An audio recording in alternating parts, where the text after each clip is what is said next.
Breaking news.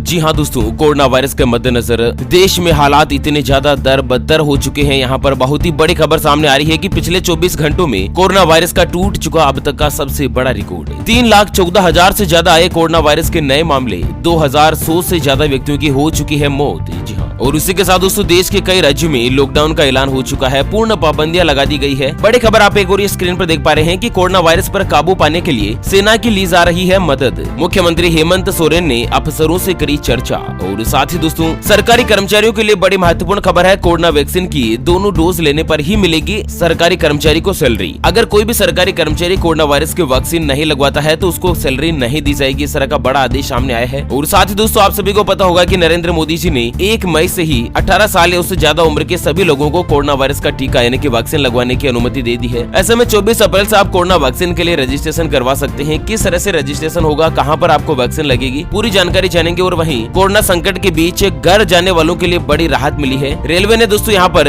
1166 special corona virus की ट्रेनें चलाई है। उसके बारे में यहाँ पर मैं आपको डिटेल बता रहा हूँ। दोस्तों एक एक करते हुए जान लेते हैं कोरोना वायरस से और साथ ही दोस्तों लॉकडाउन से जुड़े कुछ महत्वपूर्ण और काम की खबरें। ऐसे में वीडियो के साथ आखिर तक जरूर बने रहिएगा। चलिए सबसे पहले यहाँ पर बड़ी खबर सामने आ रही है, कोरोना संक्रमण का अब तक का सबसे बड़ा रिकॉर्ड। 24 घंटों में सामने आए 3,14,000 से ज्यादा नए मरीज, 2104 लोगों की हो चुकी है मौत। तो देश में कोरोना वायरस का संक्रमण पिछले सारे रिकॉर्ड तोड़ चुका है। पिछले 24 घंटों के दौरान देश में कोरोना वायरस के जितने नए मरीज और नए मामले सामने आए हैं उतने आज से पहले कभी नहीं देखे थे। और ना ही दोस्तों पूरी दुनिया में किसी भी देश में इतने मामले आए हैं। केंद्रीय स्वास्थ्य मंत्रालय के आंकड़ों के मुताबिक भारत देश में पिछले 24 घंटों के दौरान कोरोना वायरस के 3,14,845 मामले दर्ज हुए हैं। और देश में कुल कोरोना वायरस मामलों का आंकड़ा जो है ना वो बढ़कर दोस्तों 1,59,30,000 को पार कर चुका है। और उसी के साथ भारत देश में एक्टिव कोरोना मामलों की संख्या बढ़कर 22,91,428 तक पहुंच चुकी है। यानी कि 22,91,000 से ज्यादा लोग अभी हॉस्पिटल में एडमिट है और उनका उपचार चल रहा है, इलाज चल रहा है। और साथ ही दोस्तों मरने वालों की संख्या जो है ना वो 2,104 लोगों की रही है पिछले 24 घंटों के दौरान। और अब तक 1,84,672 से ज्यादा मरीजों की जान चली गई है दोस्तों इस कोरोना वायरस के कारण दुनिया को छोड़ चुके हैं। और इसी के साथ दोस्तों ग्वालियर से बड़ी खबर सामने आ रही है कि मात्र 3,700 लोगों की कोरोना वायरस की जांच की गई, जिनमें 1,200 निकले कोरोना संक्रमित। मतलब हालात क्या हो चुकी है दोस्तों, यहाँ पर ग्वालियर के GR मेडिकल कॉलेज की वायरोलॉजिकल लैब से बुधवार को 3,700 लोगों की कोरोना वायरस की जांच की गई। और इस जांच में 1,190 की रिपोर्ट पॉजिटिव आई है, जिसमें दोस्तों डॉक्टर, अधिकारी, व्यापारी, कर्मचारी सहित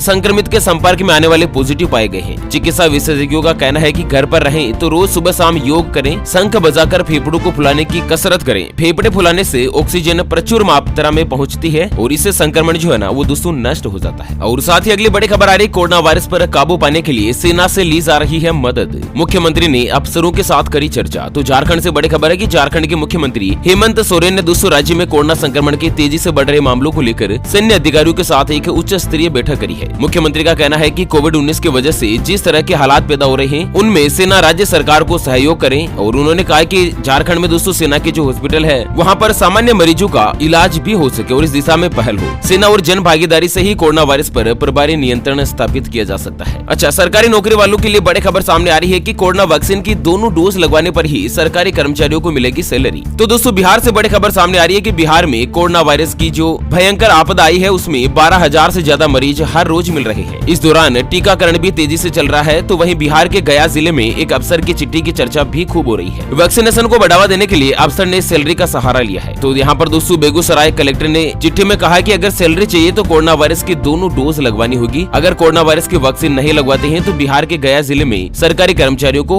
उनकी सैलरी नहीं मिलेगी। और वहीं कोरोना वायरस के वैक्सीनेशन को लेकर बड़ी खबर आ रही है कि 24 अप्रैल से कोरोना वैक्सीन के लिए रजिस्ट्रेशन करवा सकेंगे 18 साल से ज्यादा उम्र के लोग। यदि आपकी उम्र 18 साल या इससे ज्यादा है, आप कोरोना वैक्सीन लगवाना चाहते हैं तो आपके लिए जरूरी अपडेट आया है। कोविन चीफ RS शर्मा का कहना है कि दोस्तों कोविन प्लेटफॉर्म पर 18 साल के ऊपर के सभी लोगों के लिए रजिस्ट्रेशन जो है ना वो अगले 48 घंटों में शुरू हो जाएगा। यानी कि दोस्तों 24 अप्रैल से 18 साल से ज्यादा उम्र के लोग भी कोरोना वैक्सीन के लिए रजिस्ट्रेशन करवा सकते हैं। देश में जिस तरह से तेजी से कोरोना वायरस का प्रकोप फैल रहा है ना, तो यहाँ पर प्रधानमंत्री नरेंद्र मोदी जी ने एक बड़ा फैसला लेते हुए कहा कि भारत देश में 18 साल या ज्यादा उम्र के जितने भी व्यक्ति है, जितने भी लोग बाग है, चाहे महिला हो या पुरुष हो, वो दोस्तों 1 मई से ही कोरोना वायरस के वैक्सीन यानी कि टीका जो है वो लगवा सकेंगे। हालांकि कई राज्य राज्य सरकारें जिन्होंने ऐलान किया है कि 18 साल से उम्र के सभी लोगों को कोरोना वायरस का टीका बिल्कुल फ्री में लगवाया जाएगा। तो अब टीका आपको किस तरह से लगेगा, तो दोस्तों सरकार की एक एप्लीकेशन है एंड्रॉइड प्लेटफॉर्म के ऊपर और एप्पल आईफोन के प्लेटफॉर्म के ऊपर दोस्तों, जिसका नाम है कोविन ऐप। तो आप कोविन ऐप को डाउनलोड करके कोरोना वायरस के वैक्सीन के बारे में रजिस्ट्रेशन करवा सकते हैं और इसके बारे में ज्यादा जानकारी हासिल कर सकते हैं। और वहीं दोस्तों अगली बड़ी खबर सामने आ रही है कि शरीर में उथल पुथल मचा दे रहा है कोरोना का वायरस, हार्ट अटैक और ब्रेन स्ट्रोक की भी बन रहा है वजह। तो दोस्तों यहाँ पर फिजिशियन डॉक्टर संजीव गुप्ता का बताना है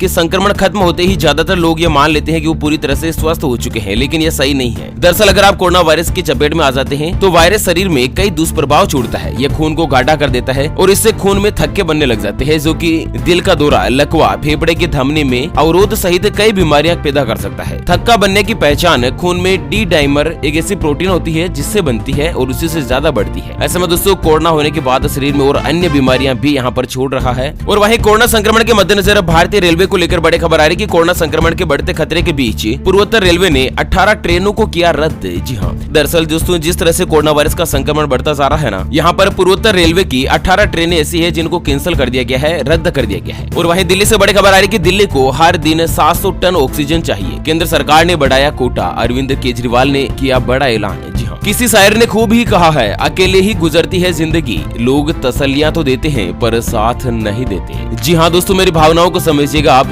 कि जब तक आप अकेले रहोगे ना तब तक आप जिंदगी में स्वस्थ रहोगे, क्योंकि लोग बाग आपके पास आएंगे, आप लोगों के पास जाओगे, लोग केवल आपको तसल्लियां देंगे लेकिन साथ कोई नहीं देने वाला है। इस दुनिया में केवल दोस्तों अपना परिवार ही ऐसा है जो कि अपने मुश्किल वक्त में अपने साथ खड़ा रहता है, अपने माता पिता अपने साथ खड़े रहते हैं। बाकी जितने भी आपके फ्रेंड्स दोस्त लोग हैं, कुछ भी दोस्तों जिंदगी में आड़े नहीं आने वाला है। इसलिए इस कोरोना काल के दौरान ज्यादा गालमेल गुल मिलकर मत रहिएगा और दोस्तों हमेशा सोशल डिस्टेंस बनाकर रखें और हो सके तो अकेले रहें। चलिए दिल्ली से जो बड़ी खबर निकल कर आ रही है, लाइव अपडेट्स दोस्तों कि दिल्ली को हर दिन 700 टन ऑक्सीजन चाहिए, मोदी सरकार ने बढ़ा दिया है दिल्ली का कोटा। तो अब तक देश में कुल 1,84,600 से ज्यादा व्यक्तियों ने कोरोना वायरस के चलते अपनी जान गंवा दी है और लगभग दोस्तों 23 लाख मामले कोरोना वायरस के एक्टिव है जिनका हॉस्पिटल में इलाज चल रहा है। कोरोना वायरस की जिस तरह से जो संक्रमण की रफ्तार है ना वो खतरनाक होती जा रही है। देश में आज पहली बार एक दिन में 3,14,000 से ज्यादा नए मामले दर्ज हुए हैं और इसी के साथ दोस्तों दिल्ली में हॉस्पिटल में अगर जिंदा रहना है तो 700 टन ऑक्सीजन की हर दिन आवश्यकता है। यहाँ पर मैं आपको बता दूं दोस्तों कि जब पानी बिकना शुरू हुआ था ना तब हमने इसे मजाक समझा, लेकिन आज हवा भी बिकनी शुरू हो गई है। बेहतर कल के लिए आज ही प्रयास करें दोस्तों और जिंदगी में आपको कम से कम 2 पेड़ तो जरूर लगाने चाहिए, नहीं तो आने वाला वक्त जो है ना वो इस प्रदूषण भरे माहौल में और भी ज्यादा मुश्किलें पैदा कर सकता है। चलिए लॉकडाउन को लेकर अगली बड़ी खबर सामने आ रही है कि कोरोना वायरस के बढ़ते प्रकोप के मद्देनजर सरकार ने लिया अभी भी बड़ा फैसला।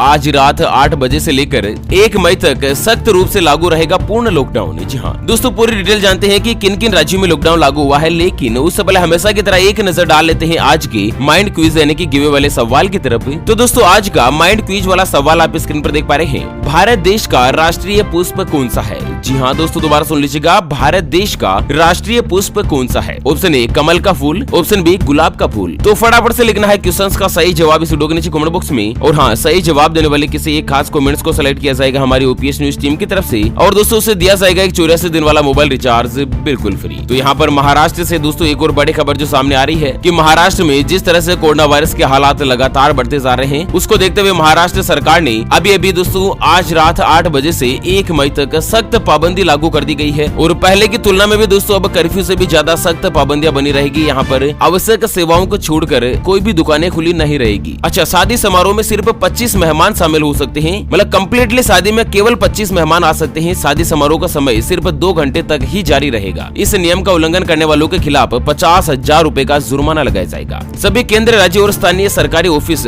15% की क्षमता से चलाए जाएंगे, यानी कि गवर्नमेंट ऑफिस में अगर 100 व्यक्तियों के बैठने की क्षमता है तो मात्र 15 व्यक्ति बैठेंगे। प्राइवेट बसें 50% क्षमता के साथ चलाई जाएगी। इस दौरान कोई भी यात्री खड़ा होकर यात्रा नहीं करेगा। अगर कोई भी व्यक्ति दोस्तों कोरोना वायरस के नियमों का उल्लंघन करता है, गाइडलाइंस को फॉलो नहीं करता है तो उसके ऊपर 10,000 रूपए तक का जुर्माना लगाया जाएगा। दोस्तों बदल जाती है जिंदगी की सच्चाई उस वक्त जब कोई तुम्हारे सामने तुम्हारा नहीं होता। ये जिंदगी बहुत ही बड़ा अनमोल तोहफा है दोस्तों, इसे व्यर्थ ना कीजिएगा। अपनी खुद की सुरक्षा के साथ ही अपनी परिवार की सुरक्षा आपको बनानी है दोस्तों। परिवार की आपको सेवा करनी है, सुरक्षा बनानी है, जिम्मेदारी उठानी है, ना कि खुद की जिम्मेदारी परिवार के भरोसे डाल दें। और वहीं दोस्तों अगली बड़ी खबर आ रही है कि अगर आपको कोरोना हो जाता है तो घबराए नहीं। 80% लोगों में है कोरोना वायरस के मामूली लक्षण। होम आइसोलेशन में हो, सकते हैं ठीक। दोस्तों इस समय देश का कोई भी शहर, कोई भी गांव ऐसा अछूता नहीं जहां पर कोरोना वायरस के मरीज न आ रहे हों। ऐसे में लोग पैनिक का शिकार हो रहे हैं, अवसाद ग्रस्त हो रहे हैं। ज्यादातर राज्यों की हालत यह है कि कोरोना वायरस के कुल मामलों में 80% जो है ना वो सामान्य लक्षण वाले हैं और ये दोस्तों घर पर आइसोलेशन में कम्प्लीटली ये पूरी तरीके से ठीक हो सकते हैं। होम आइसोलेशन में आपको सावधानी बरतनी चाहिए। हर 2 घंटे में ऑक्सीजन का लेवल देखना चाहिए। ऑक्सीजन का लेवल देखने के लिए मार्केट में बहुत सारे ऑक्सीमीटर वगैरह आपको मिल जाएंगे, जो कि दोस्तों 1000 रुपए से लेकर 3-4 हजार रुपए तक अच्छी क्वालिटी का आ जाता है। अगर ऑक्सीजन लेवल 94% से कम है और सांस लेने में परेशानी हो रही है, सीने में जकड़न है, तो स्वास्थ्य विभाग को सूचना दे जिससे अस्पताल में भर्ती करवाया जा सके। संक्रमण 8वें से लेकर 10वें दिन ज्यादा घातक खतरनाक होता है। यहाँ पर दोस्तों घर के एक कमरे में कम से कम 17 दिन तक अपने आप को बंद कर दें और देखभाल के लिए मरीज के साथ एक शख्स हमेशा 24 घंटे और 7 दिन मौजूद रहना चाहिए। देखभाल करने वाला शख्स